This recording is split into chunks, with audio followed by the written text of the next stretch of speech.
Good day, everyone. Welcome to you to another Live with Kevin. I'm so glad that you're here. If you're whether you're here live or if you're here later, but if you're here live, a couple of initial thoughts for you. I really hope that you will hang around. I think that once we get into this, you will want to hang around. But I hope you'll hang around. And what I'd like you to do first, though, is to consider yourself to be a part of this conversation. And the way to do that first is to start letting your fingers do the talking, which is go into the comment section of whatever social media platform you're in and say hello. Tell us where you're located. And then after that, during the conversation, I want you to just imagine that you're joining my guest and I around a table, even if it's virtual. And because if you were doing that, we were having a cup of coffee, a cup of tea, or whatever beverage of your choice. If you had a question, you'd ask it. If you had a comment, you'd offer it. If you had an idea, you'd share it. You would just do that. So do that here too. When you do that, you will be more engaged. It will give me guidance into how to move this conversation forward and hopefully make it a better experience for everyone, both now and later. Because later, this will be an episode of the podcast, which you may see up over my shoulder, the Remarkable Leadership Podcast specifically. So because we do the dual duty of having this as a live stream and then a podcast, I have to shift gears to what will eventually be the podcast. So, Marissa, this is for you in 3, 2, 1. You've heard it said that we are all in the people business. Research and personal experience consistently tells us that interpersonal skills are the overwhelming key to success in business and our careers. Our guest today would agree with all that. And that's why he suggests we focus on growing our relationship currency. You may or not have heard that phrase before. That is our focus today as we build habits to help us communicate better, build trust, and have greater influence, or relationship currency. Welcome to another episode of the Remarkable Leadership Podcast, where we are here to help you reach your potential as a leader and a human being, growing personally and professionally to lead more effectively and make a bigger difference for your team, organization, and the world. If you are listening to this podcast, you could be with us live in the future, when you could learn more about this information sooner, when you could get a leg up, if you will. And the only way to do that is to get connected with us on either Facebook or LinkedIn, two of the platforms where these episodes live stream. You can connect with us there, get the inside scoop, know when we're going to go live. Just go to remarkablepodcast.com/Facebook or remarkablepodcast.com/LinkedIn. If you like what you hear today and you want help in developing the leaders in your organization, let's talk. Reach out to us at info@kevinikenberry.com, and we'll schedule time to learn about your needs and share how we might help. Today, my guest, let me bring him in.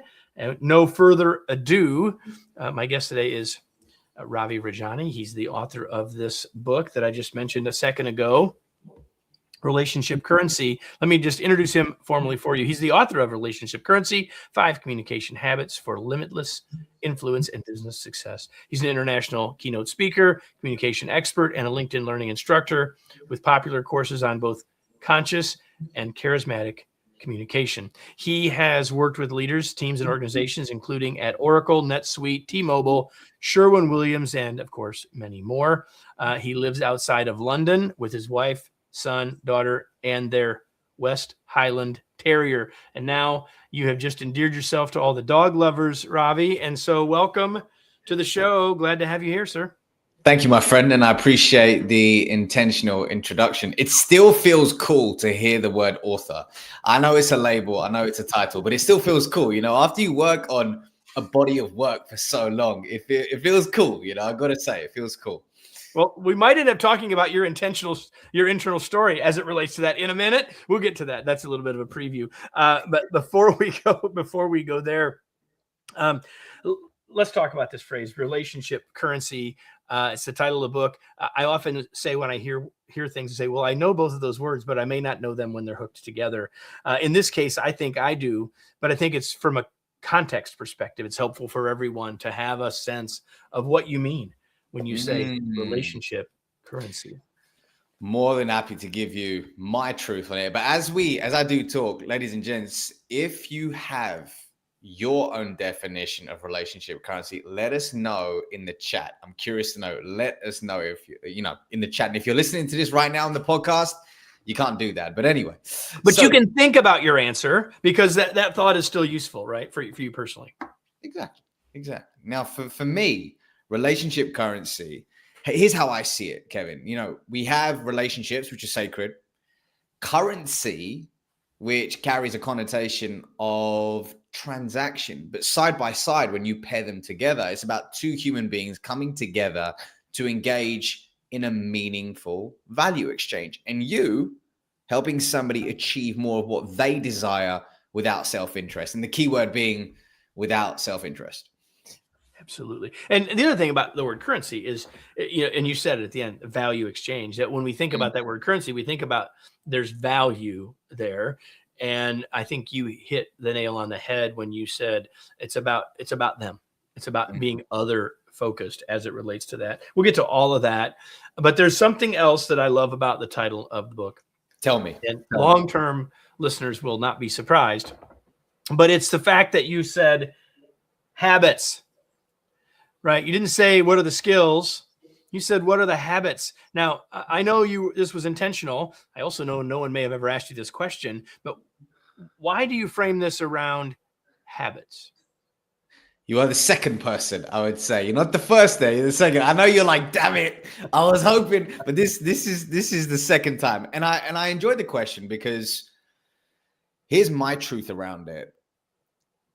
If we break it down, really what we're looking at is, as authors, if we're going to give ourselves that label, which we'll get into in a minute, but as authors, speakers, people who are gifted the opportunity to actually inspire change, what we're really trying to do is inspire change, and change is hard. What we're trying to do is have somebody depart from an existing set of behaviors and substitute them for another set of behaviors. And when done consistently, they will turn into habits. So really my goal with calling everything a habit was, at a macro level, yes, we're calling them a habit because that's what I want others to embody. But each habit comes with a practice and an associated behavior. And the idea here is, if you resonate with it, if you try a practice on for size, you'll engage in that behavior more consistently. A proportion of those behaviors will turn into habits. And before you know it, you'll reach unconscious competence with the skill set in question, which is becoming a masterful communicator and earning relationship currency. Yeah, I love this because, I mean, I've said, and this is why people that know me that are listening will smile, that for a long time I've said, listen, it's not about skills. Like, I'm in the business of helping people learn. I'm in the business of training and consulting, all this other stuff. Sure. And so people want to focus on skill set, but it's mindset, skill set, habit set. If we don't change the habit, it doesn't matter. Like, I can have the tool in my toolkit.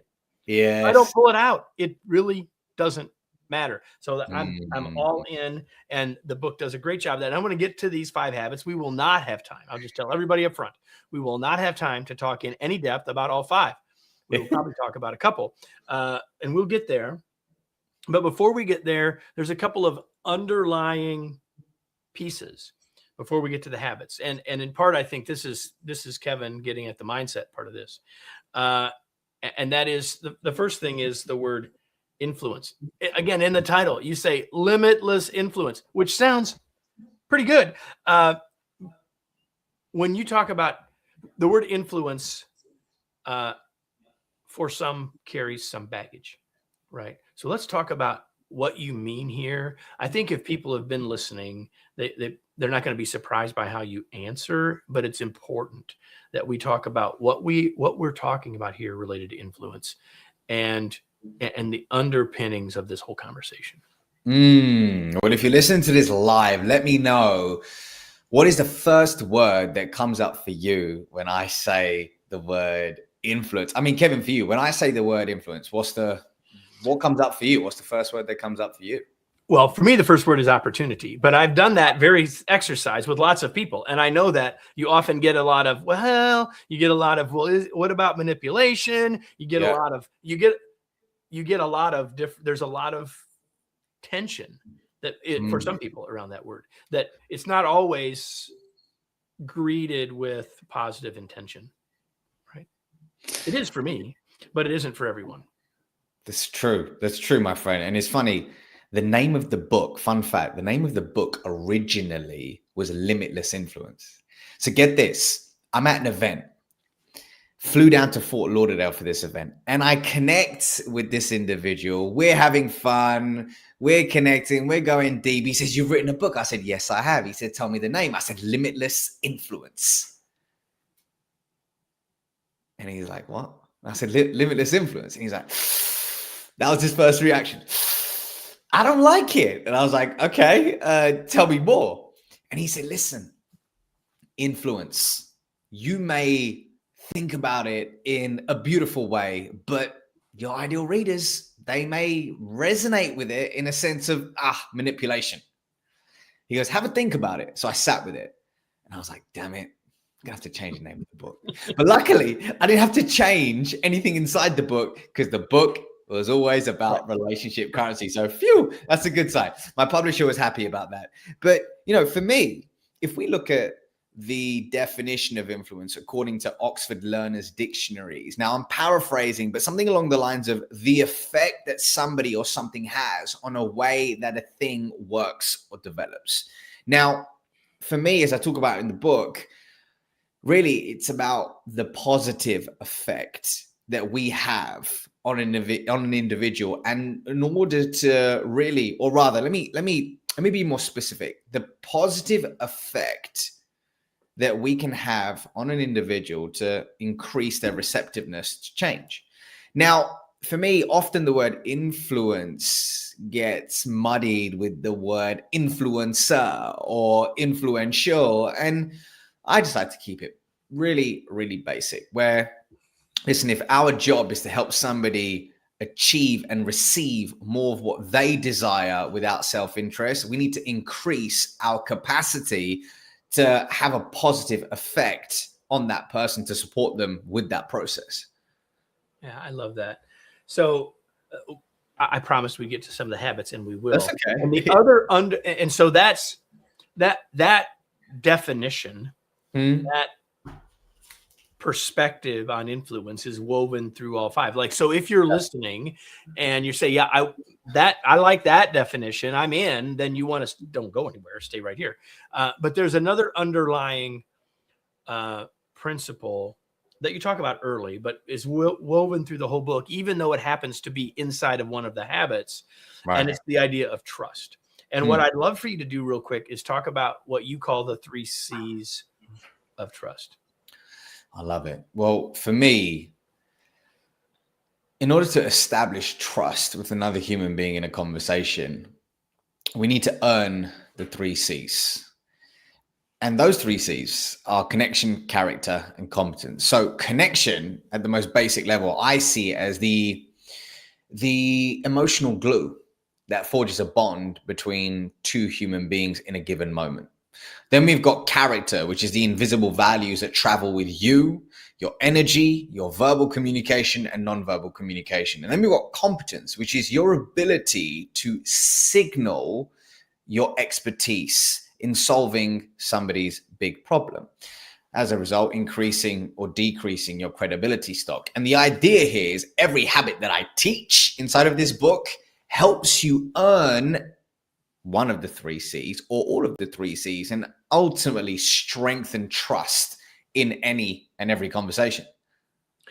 I want to go back to something that the short little story you told about when you were in Fort Lauderdale, and you you said, "I met this guy and we had a connection." And because of, you did not know, you just met this guy, I think. So you had a connection.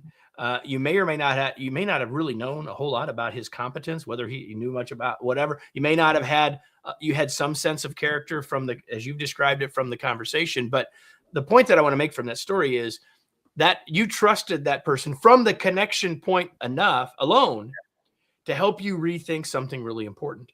And the reason I share that is that because I've talked with lots of people and done a lot of training and talking about trust over the years. And some people think about it like you can't, like you have to earn it and you're never going to get it. It's going to take forever to make that happen. And there's truth there. but it's not total truth there. Your point is like, it can happen. We can make a connection, and people will feel something in a way to say like, I can trust this person, at least in some ways, right? Much more quickly. So Definitely. comments, thoughts about that? Well, I'll give you an example. Let's go deeper into this because this is exciting. So I'd love to hear your take on if this resonates or if there's anything I've missed or misunderstood. But let's go deeper. So this individual was an agent at a speaker bureau. Okay. And they were there to listen to hear me deliver a keynote. Oh, look at my friend Nishil in the comments. He says, really enjoyed listening to this, Ravi Rajani, especially your concept around the 3 C's. I love it. I love it. So yeah, there you go. Nishil getting some prime time action there. So here's the background. He had spent, a couple of hours with me already before that comment. So let's look at connection. Now, before the day started, we had a few conversations, we exchanged stories. The emotional glue began to build throughout the first hour or two. Character.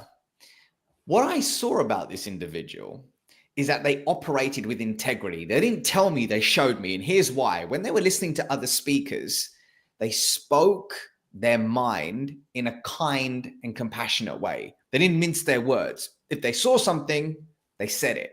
So I knew this person really is going to operate in a way that is congruent with their value system. Competence. He was one of the few agents chosen to be in that room because he spent decades looking at different speakers.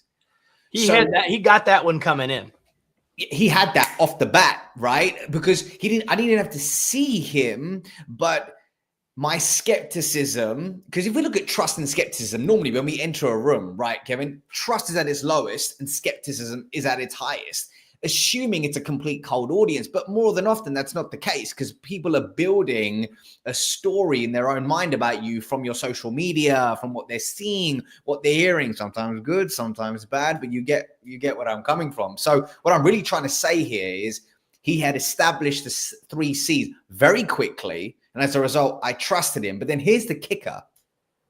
It requires, I think kicker is the right phrase. I don't know. But here's the thing, okay? It requires self-trust to take on somebody's feedback, sit with it. How does this feel intellectually? How does this feel intuitively? And then make a decision. Because I can tell you now, 100 people, other people may have said the same thing to me that day, but I probably wouldn't have taken it on board. The same way. Exactly right. So just as a little insight to all of you, especially if you're, well, whether this is the first time you're listening or whether you've been here before, I can tell you that I think about these 3 ideas when I'm building my planning for these conversations and when I'm having these conversations. Why? Because I want you first of all, I want to have some of that built with my guest because it'll make a better conversation. And it'll make a better podcast. But if I can build that in some way, even it's just at the start with a guest, then that creates something far better for the audience, which is the ultimate goal for both, in this case, Ravi and I to do. So I've shared, you and I, we could spend our entire time on those 3 C's, and we've already spent half our time on that. But I do want us to go a little further. But I thought that was a really important way to help people. There's other ways that we can deconstruct trust if you want, but they mostly all come back, whether you use those 3 words or not, they come back to those 3 ideas. And too often people seem to think that trust isn't all of them, that it's like one of them. Like a new leader will say, well, I don't have confidence. I've never done this before. How will they trust me? And I'll say, that's part of it. It's not all of this. It's just part of this. Just using that as an example. So there are 5 habits. We are not going to get to them all. I hinted at one of them already. And I said, and the first one is what you call figuring out or understanding our internal story. And I'd love you to talk about this one because I think it's so important. And it's what happens before we get to a conversation. It's what happens before we get to communication.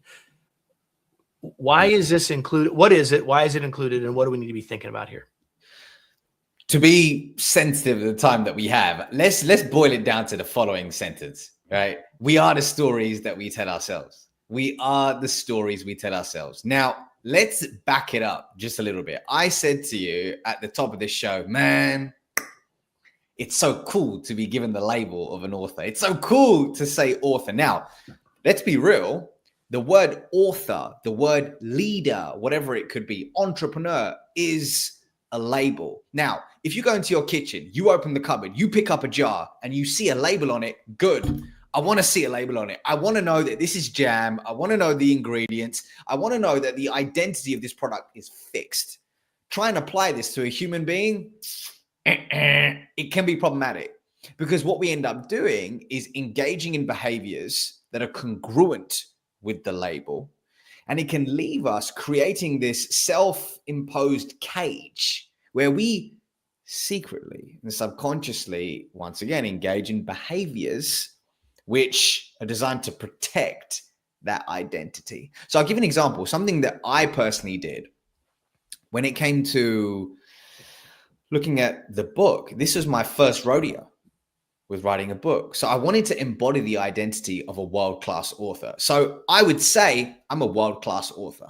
Okay, I wanted to embody that identity, but very quickly, as I started going through the writing journey, I switched it to I am someone who writes books. Because does that mean I say no to coaching, consulting, speaking opportunities? No, or I would have to if I just say I am an author.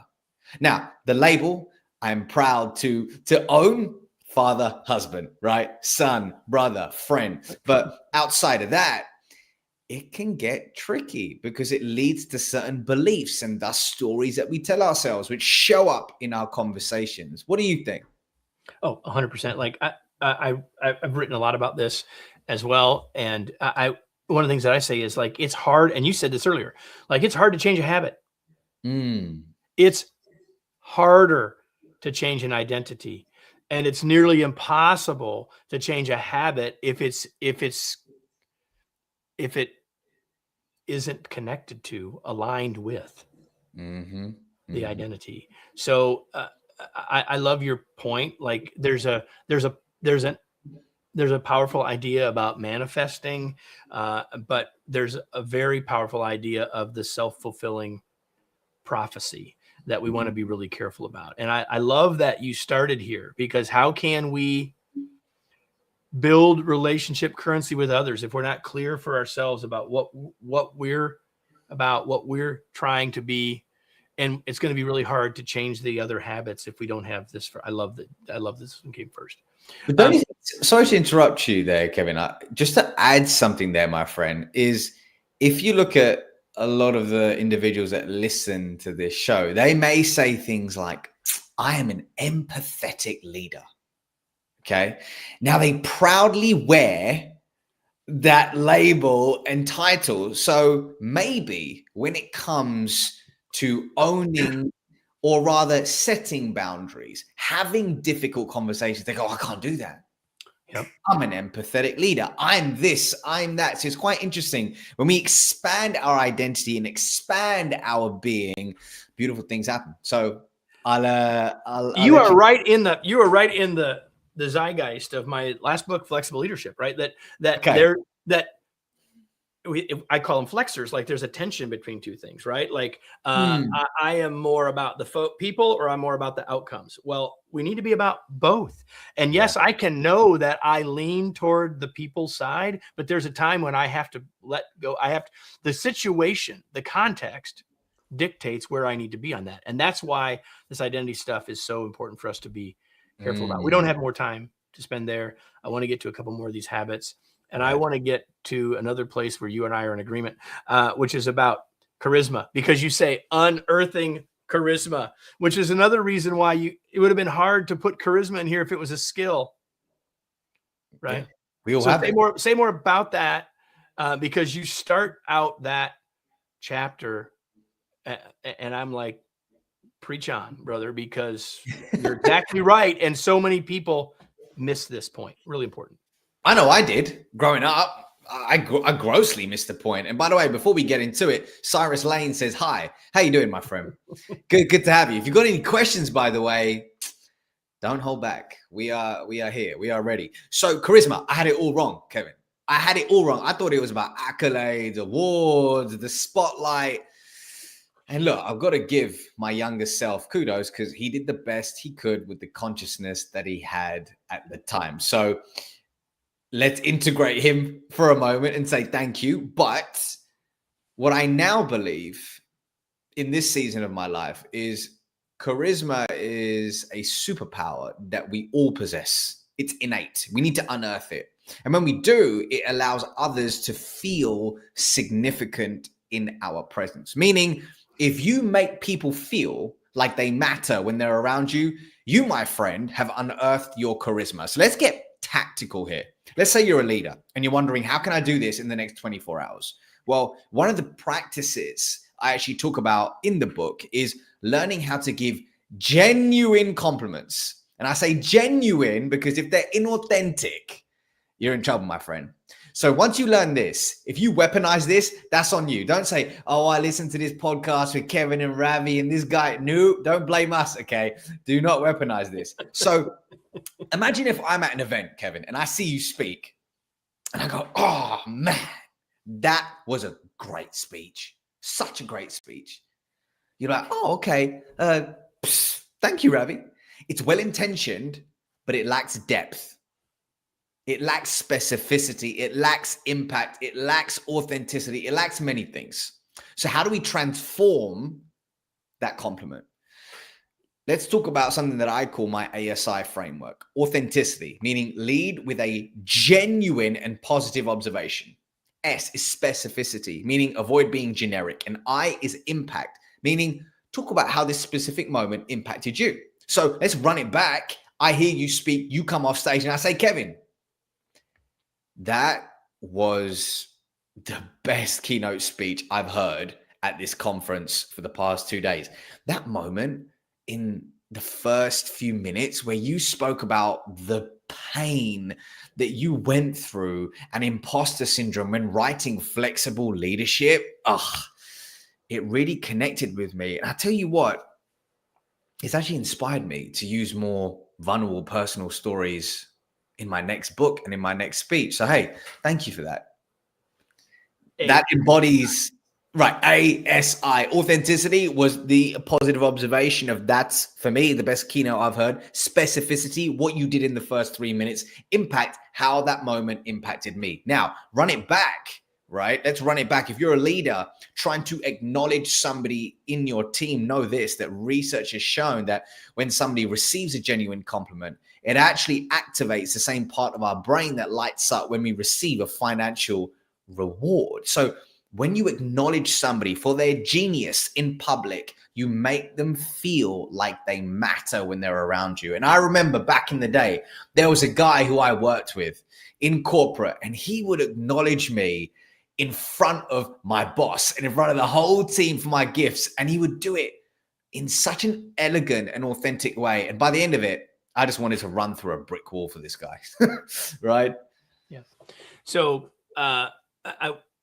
we were talking earlier about our internal story, and if I can tie these two ideas together of these two of the 5 habits, I would say this: that if we can move our internal story to saying that we have charisma or that we are charismatic, that serves us, because charisma is that ability for people to feel attracted to us because of how we've made them feel. Right. Exactly, my friend. And seeing it as I am someone who makes people feel significant when I am around them. So we're moving from the label of charisma to, okay, expanding our identity. But exactly as you said, if you don't have a story that you're telling yourself that's abundant and you are stuck in reactive behavior. Now, I'm going to pull from the definition of the spiritual wisdom of Kabbalah. And when we talk about reactive behavior, we're talking about any behavior that's grounded in lack, scarcity, or fear. If you secretly are worried about your number two surpassing you, quote unquote, if you're secretly worried about losing your job, if you're secretly worried about being seen as a fraud, you won't be telling yourself an abundant story. And as a result, the compliments you give won't inspire change. They may just feel forced. Yeah, 100%. 100%. So we don't have time to dive into the other three. I was really hoping to spend time on, let's see, this would be the second of the 5 habits. We don't have time. I want to just tell everybody this. So I've been talking with Ravi Rajani, the author of, if you just came in late, of Relationship Currency. And I would say that if you've been connecting with any of the stuff we talked about, you want to copy. But I would also say that you want it, if for no other reason, to read about the second habit, which we're not going to talk about, which is conscious questioning and deep listening. And the reason that I think, Ravi, like lots of stuff's been written about questioning, right? But the way that you frame up conscious questioning, just without being able to dive in, just tell people what you think the 3 kinds of conscious questions are. Should we do it in 60 seconds? You see? Yeah. We go 60 seconds. Go. So, conscious questions. Asking a question with positive intentionality, not negative intentionality. You can go deeper into that in the book. Now, let's talk about one type of conscious question you can ask. A story-worthy question, as I call it, aka an open-ended question, meaning the North Star is simple. Yes, somebody exchanging a story with you, but the ultimate North Star is somebody pausing, saying nothing, reflecting, and thinking, wow, I've never been asked that question before in that way, aka telling them a positive story about you because you have a character of intention. Let's walk through a quick example. Instead of you saying, hey, do you want to switch suppliers? You could say, hey, could you tell me about the moment when you first sensed trouble with your existing supplier? Oh, yeah, I remember it was last year around Christmas when they hit us with an 18% price increase. 18% price increase. Yeah, it was all of a sudden a beautiful conversation is beginning to occur and rapport is being built. Yep. Perfect. That's one of only 3 types of those questions. There's another habit about storytelling specifically. And the last one kind of comes back to where we started about trust, about communicating to become a trusted guide.